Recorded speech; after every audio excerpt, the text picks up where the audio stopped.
გამარჯობა თქვენ უყურებთ პერსპექტივას, გადაცემას მე კობალი კლიკაძე გაუძღვები, დღეს გთავაზობთ. რას ურჩევს ევროკავშირი საქართველოს რუსეთთან მორიგი ესკალაციის ფონზე? რუსეთის ამჟამინდელი გადაწყვეტილება საქართველოსთან საჰაერო მიმოსვლის გაუქმება გაუმართლებელი და არათანაზომიერია, მაგრამ თქვენ ქვეყანას ადრეს გაუძლია საგარეო ზეწოლისთვის და მომავალშიც გაუძლებს. შეუძლია თუ არა საქართველოში მიმდინარე აქციებს მიიპყროს უფრო მეტი ყურადღება ბრიუსელის მხრიდან. ახლა ძალიან არახელსაყრელი ვითარებაა საიმისოდ, რომ საქართველომ და უკრაინამ დამატებითი ყურადღება მოითხოვონ ევროკავშირისგან. რატომ იზიდავს რუსთაველის ქუჩა საპროტესტოდ განწყობილ მოქალაქეებს? შეიძლება ითქვას, რომ რუსთაველის გამზირი და ეს ტერიტორია არის ის ადგილი, სადაც არაერთხელ გადაწყვეტილა ქვეყნისთვის და ისტორიული მნიშვნელობის მქონე რაღაც აბიექტი. როგორ გალობენ ბუხაგენის წმინდა სამების სახელობის გერმანულ მონასტერში.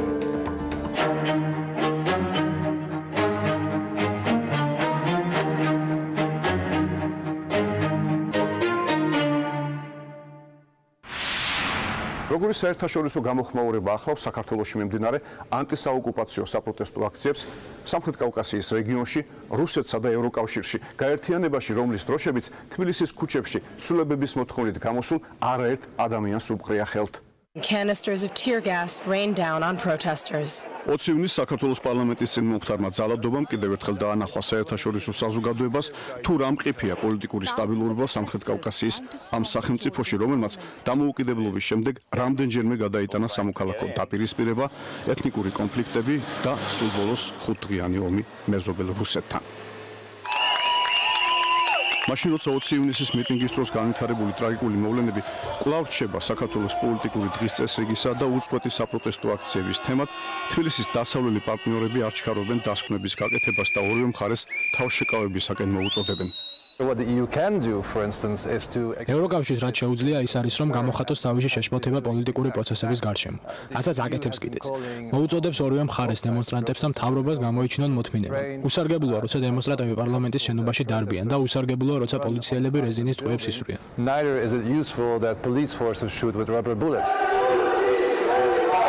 თუმცა საპროტესტო აქციებს საქართველოში დასაწყისშივე მკაცრად გამოეხმაურა რუსეთი, რომელმაც აგზალა საჰაერო მიმოსვლა თბილისთან. შემდეგ მოსკოვში უკვე პოლიტიკური მშენებლობის საგანი გახდა საქართველოსთვის მკაცრი ეკონომიკური სანქციების დაწესება დამოუკიდებელი ტელეკომპანია რუსთავიორის წამყვანის მიერ გაკეთებული ვულგარული გამონათქვამების გამო. თქვენ უყურებთ საქართველოს მთავარ ტელეარხს. მინდა პირველ რიგში უდიდესი მოკითხვა გადავსცეთ ჩვენს დიდ მეგობარს ვლადიმერ ვლადიმერიძე პუტინს. მოვაჭკა, შენ ხარ ორღობის მეძავი. მოგვიანებით რუსეთის პრეზიდენტმა განაცხადა, რომ ამ ლანძღვას არ ანიჭებს დიდ მნიშვნელობას და მხარს არ უჭერს სანქციების რეჟიმს მეზობელი სახელმწიფოს მიმართ.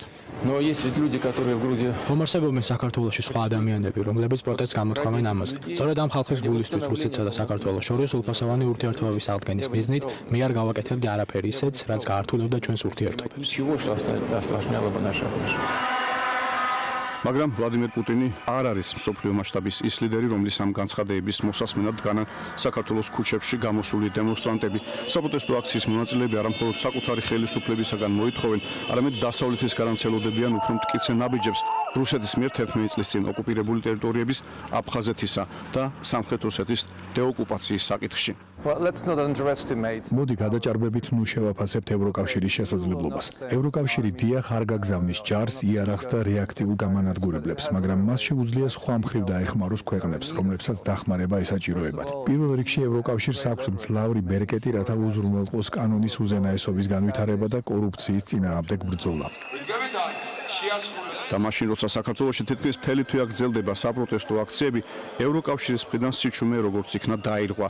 გასულ კვირაში აღმოსავლეთ პარტნიორობის მე-10 წლისთავის აღსანიშნავ კონფერენციაზე საქართველოში მყოფმა ევროკავშირის საბჭოს პრეზიდენტმა ზომიერი მხარდაჭერით გაამხნევა თავისი დამოუკიდებელი არჩევნის გამო სხვა პოსტსაბჭოთა სახელმწიფოების მსგავსად რუსეთის ზეწოლის ქვეშ მყოფი მასპინძელი ქვეყანა.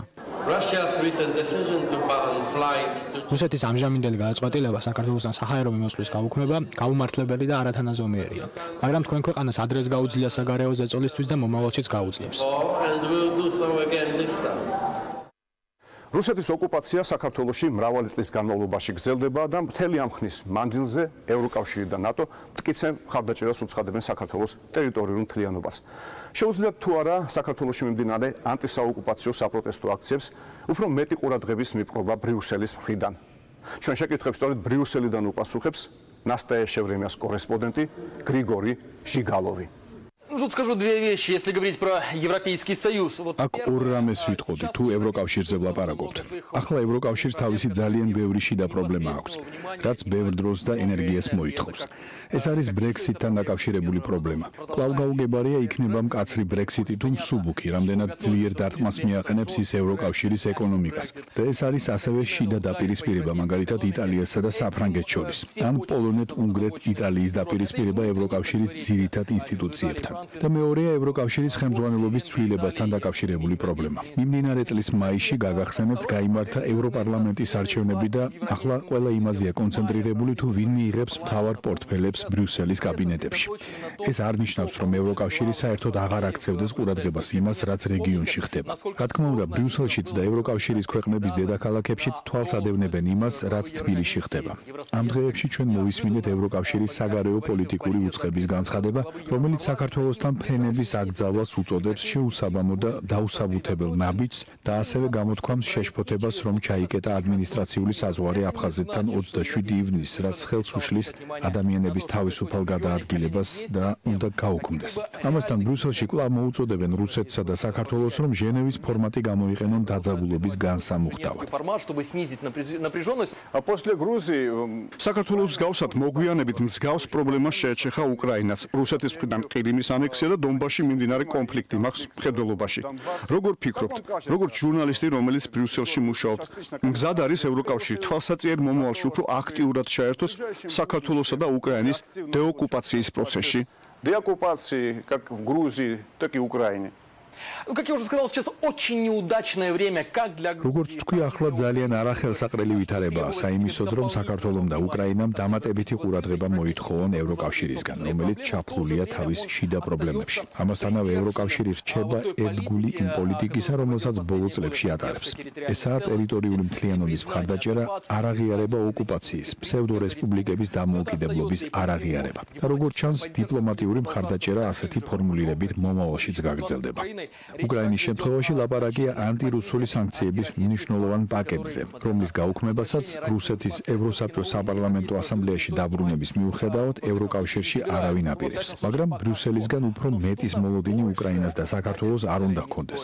დახმარება კი, მაგრამ ევროკავშირი მათ პრობლემებს არ მოაგვარებს. თუ გულწრფელები ვიქნებით, მიუხედავად იმისა, რომ დღის წესრიგის ძალიან მნიშვნელოვან საკითხად რჩება, ამ ვითარებაში არც უკრაინა და არც საქართველო არ არიან სასიცოცხლოდ მნიშვნელოვანი ბრიუსელისთვის. დღეს აქ უფრო მეტად საკუთარ თავზე არიან ორიენტირებულნი. Сейчас тут сосредоточены больше на себе. Значит, мы видели очень много разных протестов. ჩვენ არაერთი საპროტესტო აქცია ვიხილეთ, იქნებოდა ეს საფრანგეთში, ჰონკონგში თუ პლანეტის სხვა წერტილში, მაგრამ ამ შემთხვევაში ის რომ ევროკავშირის მხრიდან არ ჩანს აქტიური რეაქცია, ხომ არ არის განპირობებული იმით, რომ საქართველო და უკრაინა არ არიან ევროკავშირის წევრები? Европейского Союза. Ну, тут, опять же, очень важно понимать, что, например, Европейский Союз не... ისევ და ისევ საჭიროა გვესმოდეს, რომ მთლიანობაში ევროკავშირი არ რეაგირებს პროტესტებზე თითოეულ ცალკეულ ქვეყანაში და ცალკეულ შემთხვევაში. ეს კონკრეტული ქვეყნის პირადი საქმეა.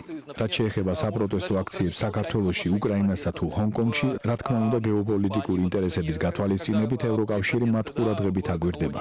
მაგრამ ამავე დროს ბრიუსელი არ აპირებს ამ ქვეყნების შიდა საქმეებში ჩარევას და ის ამ პოლიტიკის ერთგული რჩება. და საერთოდ უნდა ითქვას, რომ არ შეიძლება ევროკავშირი წარმოვიდგინოთ მსოფლიო პოლიციელად, რომელიც ადგება და სადმე წესრიგს დაამყარებს. გასულ წელს სომხეთში ხანგრძლივი საპროტესტო აქციების, როგორც იქ უწოდებენ ხავერდოვანი რევოლუციის შედეგად ხელისუფლება შეიცვალა. როგორ მოჩანს, როგორ აფასებენ მეზობელ საქართველოში მიმდინარე ანტისაოკუპაციო საპროტესტო ტალღას სომხეთში? ჩვენ შეკითხვებს ერევნიდან უპასუხებს რადიო თავისუფლების სომხური სამსახურის დირექტორი ჰრაირ თამრაზიანი. Я могу сказать, что без исключения все... Შემიძლია გითხრათ, რომ უკლებლივ ყველა ტელეარხი ყოველდღიურად აშუქებდა მოვლენებს თბილისში, ხოლო კომენტარების უმრავლესობა ძირითადად იყო ნეიტრალური ხასიათისა. ზოგიერთი მიმომხილველი, მაგალითად აკოპ ბადალიანი, საქართველოში მიმდინარე მოვლენებს უფრო ფართო რეგიონულ კონტექსტში მიმოიხილავს. მის სტატიაში მორიგი დარტყმა საქართველოზე გამოსავალი შეიძლება გახდეს ერევანი, ლაპარაკია იმაზე, რომ საქართველო გახდა არენა ჯაჭვური პროვოკაციებისა, მაგრამ ერთმნიშვნელოვანი არ არის წყარო და მიზანი. Но неоднозначен источник и цели. Причем тут привязка? Დაშუაშია სომხეთი. რატომ აკავშირებენ საქართველოში მიმდინარე მოვლენებს სომხეთთან? რა კონტექსტში ხედავენ ასეთ საფრთხეს? Вы знаете, что для Армении, Грузии... თქვენ იცით, რომ სომხეთისთვის საქართველო ძალიან მნიშვნელოვანი ქვეყანაა. ისაა ფაქტობრივად გარე სამყაროსთან დამაკავშირებელი, თუ არ ჩავთვლით ირანს, რომელიც ამჟამად ემბარგოს ქვეშ არის დასავლეთის ქვეყნების, ძირითადად ამერიკის შეერთებული შტატების მხრიდან. ამიტომ საქართველო წარმოადგენს სასიცოცხლო გზას სომხეთისთვის.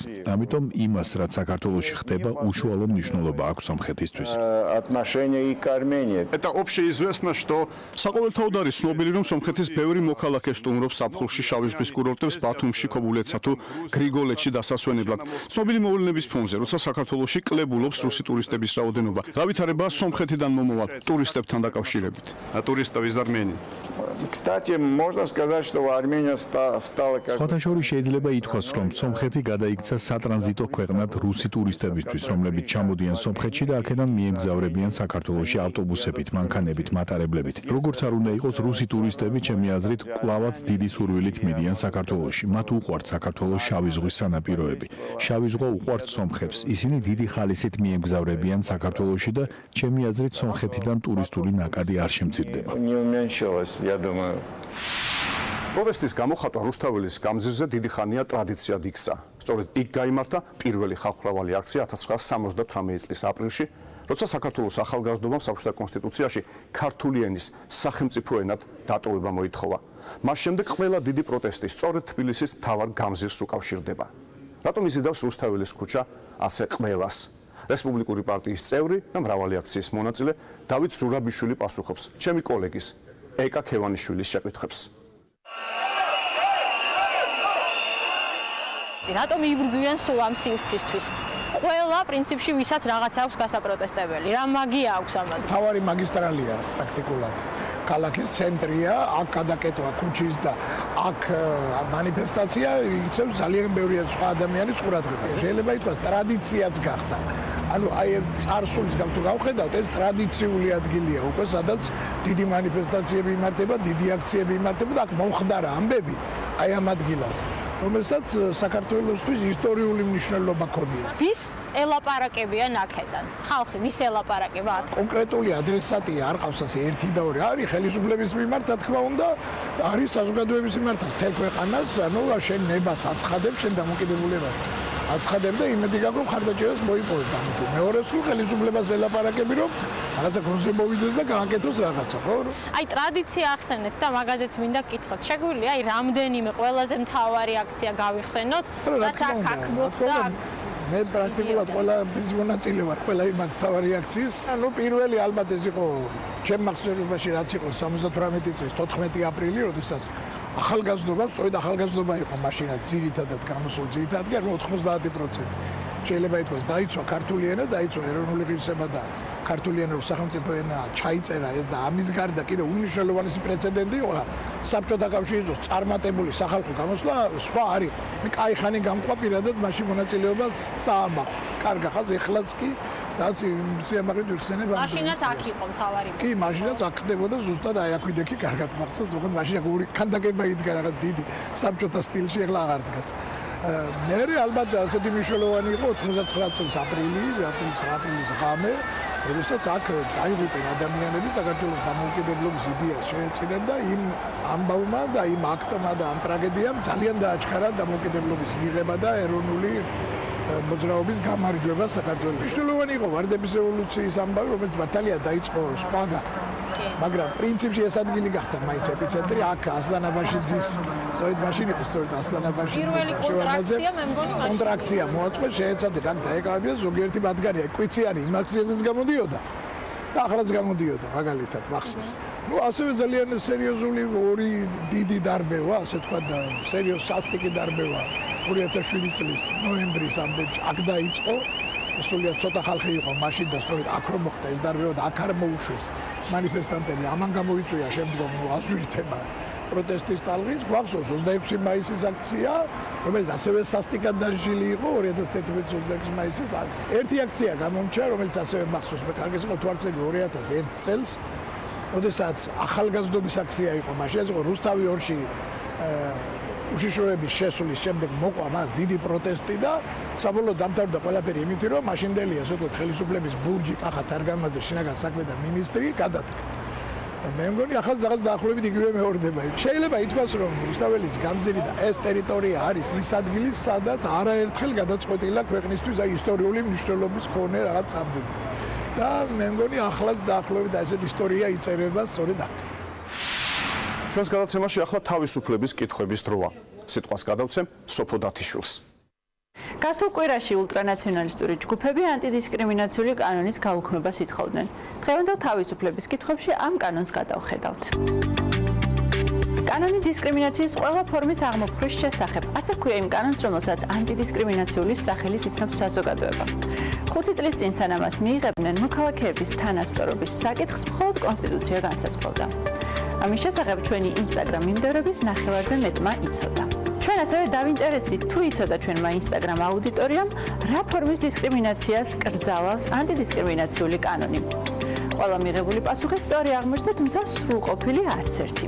ანტიდისკრიმინაციული კანონის პირველი მუხლით აკრძალულია შემდეგი ნიშნის მიხედვით დისკრიმინაცია: რასის, კანის ფერის, ენის, სქესის, ასაკის, მოქალაქეობის, წარმოშობის, დაბადების ადგილის, საცხოვრებელი ადგილის, ქონებრივი ან წოდებრივი მდგომარეობის, რელიგიის ან რწმენის, ეროვნული, ეთნიკური ან სოციალური კუთვნილების, პროფესიის, ოჯახური მდგომარეობის, ჯანმრთელობის მდგომარეობის, შეზღუდული შესაძლებლობების, სექსუალური ორიენტაციის, გენდერული იდენტობისა და გამოხატვის, პოლიტიკური ან სხვა შეხედულებების ნიშნით. და მაინც, რა საკანონმდებლო სიცარიელები ამოავსო ანტიდისკრიმინაციულმა კანონმა?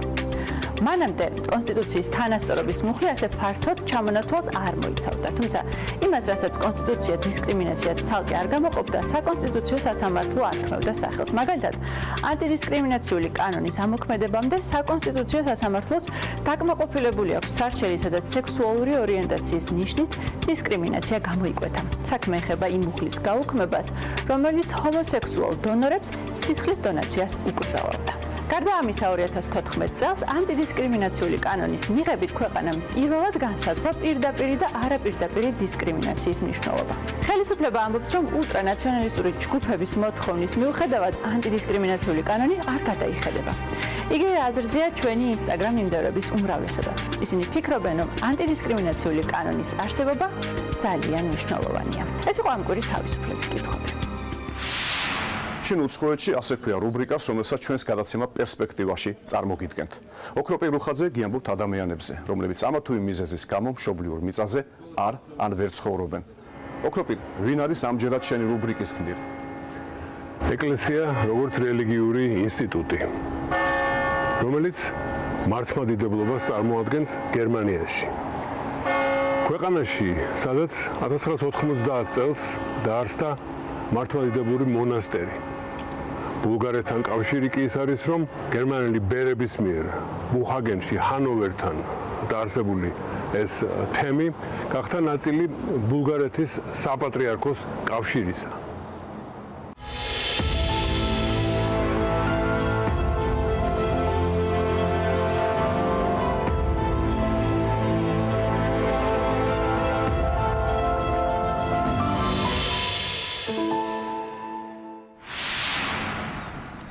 ბუხაგენი ქვემო საქსონიაში, მდინარე ვეზერისპირეთში მდებარეობს. მის თავზე, სანამ ტყე დაიწყებოდეს, 1990 წელს დაარსდა წმინდა სამების სახელობის გერმანული მართლმადიდებლური მამათა მონასტერი. მონასტრის დაარსების თარიღი გერმანიის გაერთიანების დღე, 3 ოქტომბერია.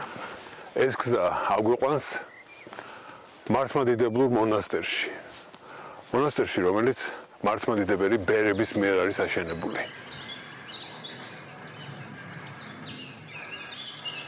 ჯვრის ფორმა იმაზე მიგვანიშნებს, რომ მართლმადიდებლურ სამყაროში მოვედით. შუაში ბორჯღალი შეკითხვას ბადებს.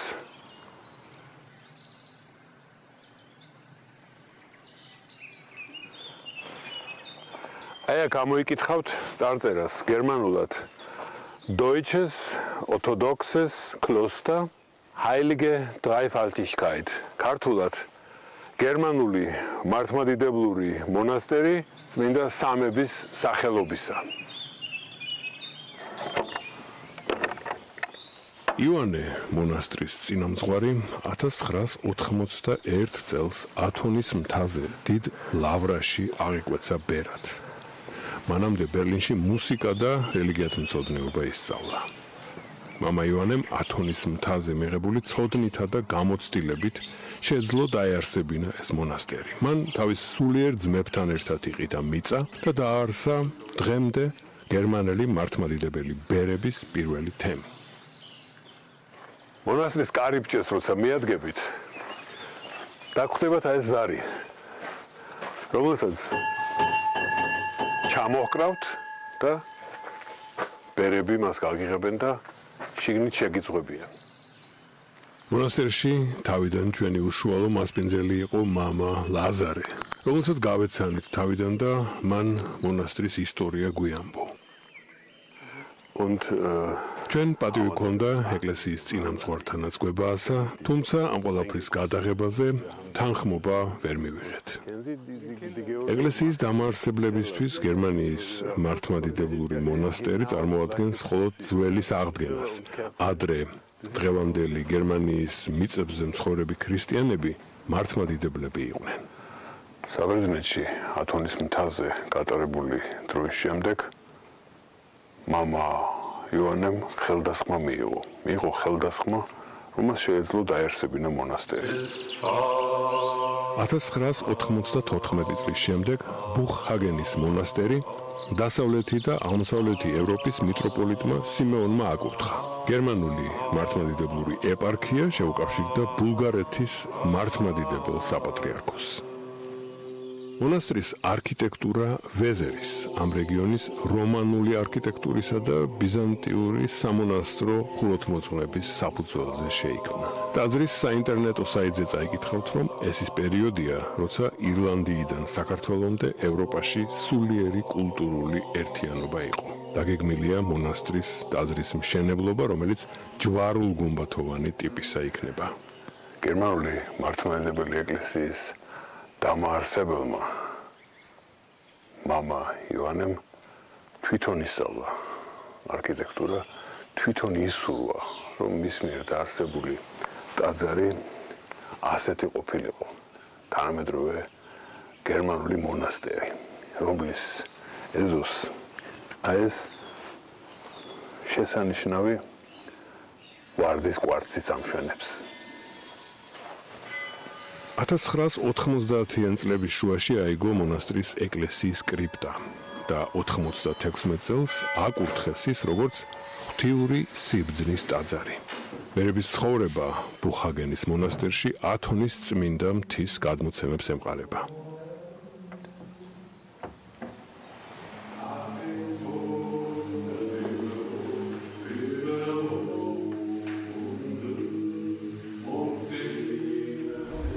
სანამ მამა ივანე მონასტრის კედლების მოხატვას დაიწყებდა, მან სხვათა შორის შეისწავლა გერმანიის ჯერ კიდევ შემორჩენილი ფრესკები ბოდენის ტბის კუნძულ რაიხენაუზე მერვე საუკუნის ბენედიქტიანელთა მონასტერში. ბუხჰაგენის მონასტრის კედლების მოხატულობა სადაა და მრავალშრიანი ლისირების წესითაა შესრულებული. მართლმადიდებლური მონასტრის კრიპტაში, სადაც ჩვეულებრივი წირვა იმართება ხოლმე, ელექტროდენი არ არის. მონასტრის დამაარსებელმა ივანემ საგანგებოდ ჩვენთვის ასე გითხრა მან ჩვენ ბერებთან ერთად შეასრულა სამხმიანი სიმღერა, სამხმიანი საგალობელი ჩვენთვის როგორც ქართველებისთვის. ბუხჰაგენის ბერებმა რამდენიმე წლის წინ საქართველოშიც იმოგზაურეს ქვეყნის მისი კულტურის სხვათა შორის საგალობლების ახლოს გასაცნობად.